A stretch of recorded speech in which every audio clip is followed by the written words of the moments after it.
So there's this guy named Diego who lived with his parents, and he's been doing so good that he decided that he wanted to move out and find his own place because he wanted to be more independent. So Diego finds this really small home. It was a 2-bedroom, and he said he didn't really need much because he didn't have a lot of stuff, so it was perfect for him. So it's night 1 in his new home, and he's laying in bed looking at funny memes when he starts hearing some weird sounds. He says that he thinks they're coming from the empty bedroom, but he rationalized and was like, there's so many people with kids that live in this neighborhood, it could be them. So he just kept on his phone. He really didn't give it much importance, and he ended up falling asleep. However, around 3 a.m. he got woken up because he heard a loud noise coming from inside of his house. Now he's on high alert because he thinks, what if someone is trying to rob me? Like, what is going on? So he gets up and he opens the door to his bedroom. Next to his bedroom is the other door to the other empty bedroom, and he notices that the door is like swinging because of like the breeze or something. So, you know, in order for that to not freak him out, he closes the door so it doesn't cause a sound, because it very well could have been that door just like moving. So closes that door,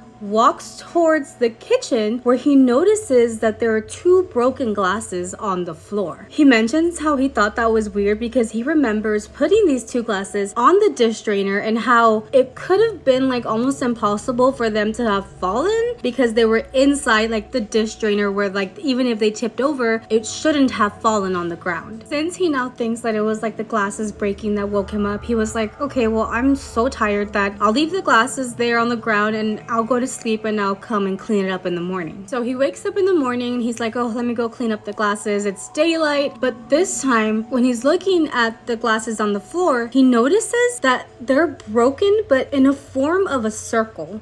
Like the glasses from those 2 cups are just in a form of a circle, which he finds odd. Obviously, I would too. So he's a little creeped out at this point, but he's like, whatever, I need to go to work. So I need to clean up the mess, and, you know, he starts heading out. So as he's walking out of his house, he sees the neighbor and he's like, oh, hi neighbor. And she goes, hi, how did you sleep your first night? And he thought it was weird because he was like, oh, I guess she's checking up on me or something. And he tells her, good. The neighbor goes, are you sure? And he was like, what the hell? Like, that's such an odd way of asking. But he was like, yeah, I'm good.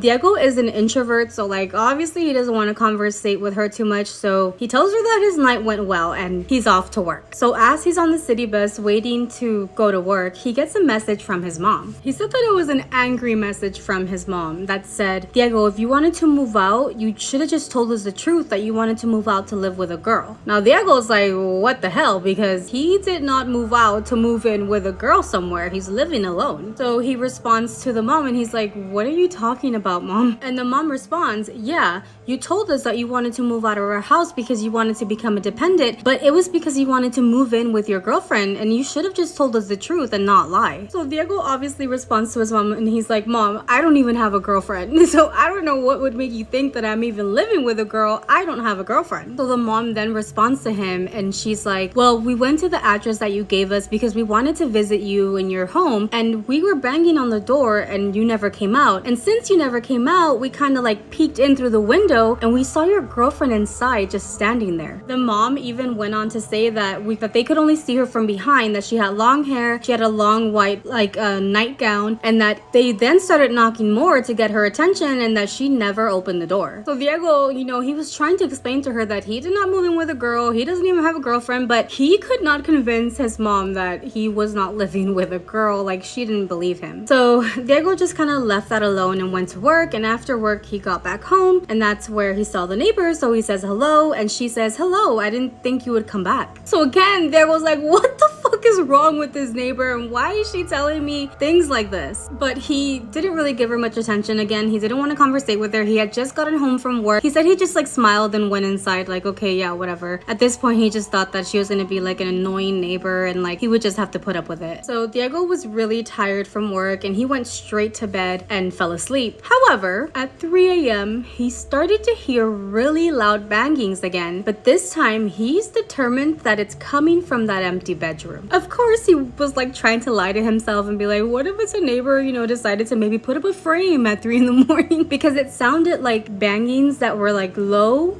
and then really loud. So opens the door to his bedroom, again sees the second bedroom's door swinging. This time he ignores that door, goes straight to the kitchen, and again sees 2 glasses broken on the ground, but this time he's like, no, someone is in here, like someone's either robbing me, someone's doing something. He grabs a kitchen knife and starts walking towards that second bedroom. What the fuck just passed by in front of me?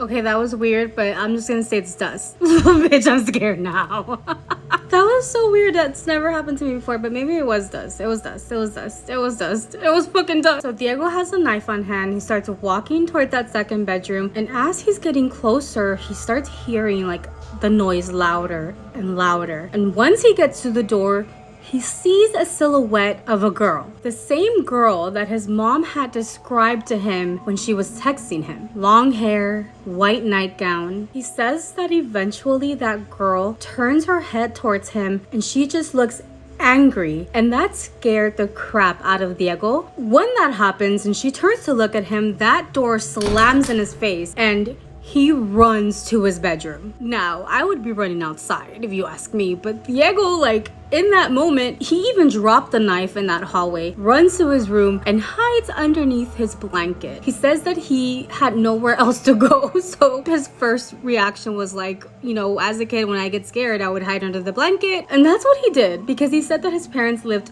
far away, so it wasn't like he can get in the car and go. He had to go on the bus. He didn't have a car, so he hid underneath that blanket. He says that he even tried to fall asleep, but like he definitely was not able to fall asleep after that. So Diego says when the daylight, came, he opened the front door and saw that his neighbor was saying goodbye to her kids because they were going to school. But this time he's like, I'm gonna confront her because she has to know something. So the neighbor sees Diego and she's like, oh hi, how did you sleep tonight? This time he was like, okay, I need you to tell me what happened because there is something that the person that I rented from did not tell me. The neighbor says, yeah, there's something that he doesn't know, and she invites him into her house. Diego said that she even noticed that he didn't get much sleep, so she made him a cup of coffee and she tells him the following. Long ago, there was an older couple that lived there and had a daughter between 16 and 18 years old. They were very controlling, so that daughter was not able to go out, have a boyfriend, like they had her at home, to school, doing chores, like they were on top of her. But what they didn't know was that their daughter had a secret boyfriend. So one day came where the parents, they had to go to their ranch and they were going to be gone for a few days, and they were trusting that the girl could take care of herself, and they left her alone. Obviously, this girl took advantage of the fact that her parents weren't there, so she invited her boyfriend over. So she tells them that the boyfriend wanted to do stuff with the girl, but the girl respected her family so much that she wasn't going to do that. She wasn't going to have with him. However, this disgusting human being of her boyfriend didn't take no for an answer, essayed her, and killed her, leaving her for dead, and he is on the run, basically. She had been dead in that house for 2 days, and that was when her parents came home. They pretty much found that horrible scene and didn't want to live there, so they sold the house to the person who he's renting from now. The neighbor tells Diego that a lot of the neighborhood have heard screams coming from that house, but that every single one of them had turned on candles every time they hear that, or they just pray for the girl because obviously she's stuck in that home after something terrible that happened to her. Now, we do not know if Diego stayed there or not. I could imagine he didn't. That must have been scary, but obviously it's much more of a sad story that he just didn't know. She says that the neighbors continue to hear screams there and all they can do is pray for her peace. I don't know. I think it's so sad. It wasn't like, now that I hear the ending, it's not that scary, but I can imagine how scary it must have been for Diego to experience that firsthand. So this story came from Paranormal Podcast or Paranormal Podcast, but it's in Spanish, so if you want to go listen to it, please go check them out.